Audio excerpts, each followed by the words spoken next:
Welcome to our daily reflection for this Saturday, June 29th. And of course, today is the great solemnity of the apostles Peter and Paul, which is a big day in Rome.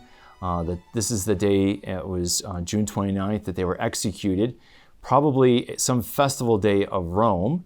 And that was the day, as part of the festivities, that they would execute key prisoners. And so that's when Peter is executed and then Paul, probably on different years. But the same day of that year at that same festival. And so the feast of Peter and Paul was a big feast. We have early testimonies of the early church, how old this festival is. It probably goes back to the very early 220s as a major solemnity. So that's a long time, right? That's almost 1800-year-old tradition almost. And it may even be that old. So it's a pretty amazing festival and solemnity in the calendar of the church. And it talks about how it was a busy day for the early popes in that time. One pilgrim mentions, the Holy Father would go to the church of St. Peter and have Mass there. Then he would make a procession down to the church of St. Paul outside the wall where Paul was buried and executed, and he would celebrate again. So you had this great solemnity of Peter and Paul, the twin apostles, the new Roman twins, really echoing the Roman twins in the story of Aeneas and Romulus and Remus, who were the Roman twins for the founding of Rome. And in a sense, Peter and Paul, shedding their blood, refounds Rome as what we know as the eternal city, the city of Christ the King, which is really powerful. We could spend a long time on this reading. And of course, the reading about Caesarea Philippi is one that I talk a lot about in my Bible study on the Gospel of Mark, which you can find on Formed. But I want to just highlight a couple things. Gosh, it's so hard. There's so many great details here.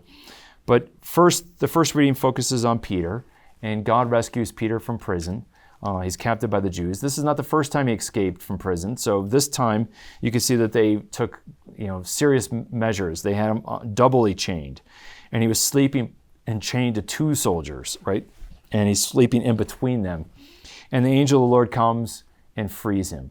And the soldiers sleep, even though there's light that comes into the cell at night, and the shackles fall away, the doors open, and another door opens, and the angel leads him out. And of course, it's so appropriate that Psalm 34 is the psalm for today, because it's about how the angel of the Lord will encamp around his beloved, his chosen ones, and protect them.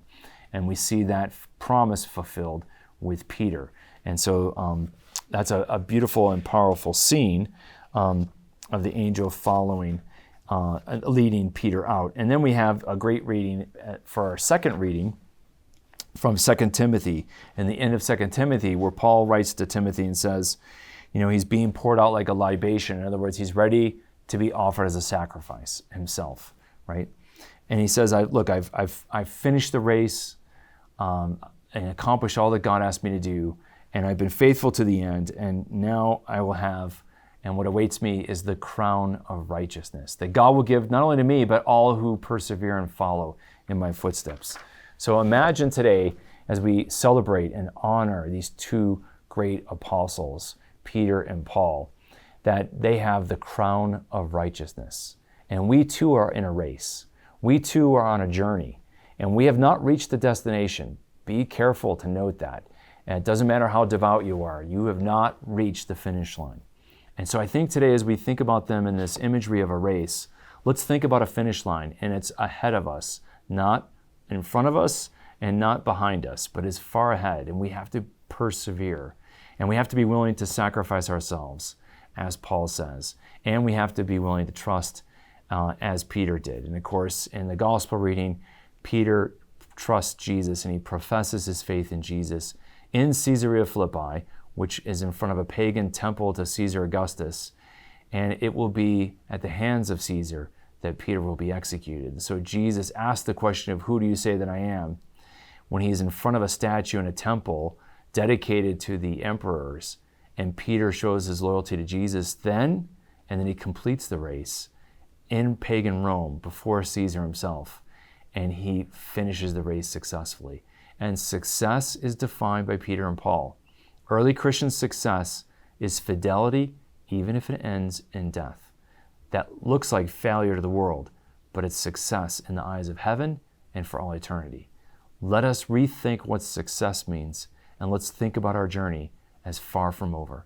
May the Lord bless and keep you on this great solemnity of Peter and Paul.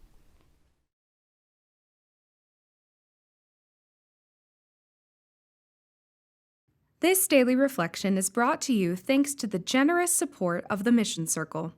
Join the Mission Circle to help Catholics worldwide understand, live, and share their faith.